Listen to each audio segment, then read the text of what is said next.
வண்டுகள் மொய்க்காத மலர்பாதமே கண்டவர் பீணிக்கு நல் மருந்தாகுமே. வண்டுகள் மொய்க்காத மலர்பாதமே கண்டவர் பீணிக்கு நல் மருந்தாகுமே.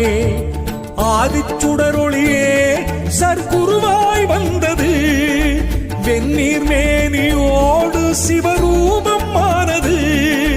இருவினை நீக்க திருவடி ஒன்றே வித்தாகுமே. வித்தனாய் தெரியும் சித்தனை வணங்க நற்கதி வந்திடுமே. சற்குருவே சரணம் சரணம், சற்குருவே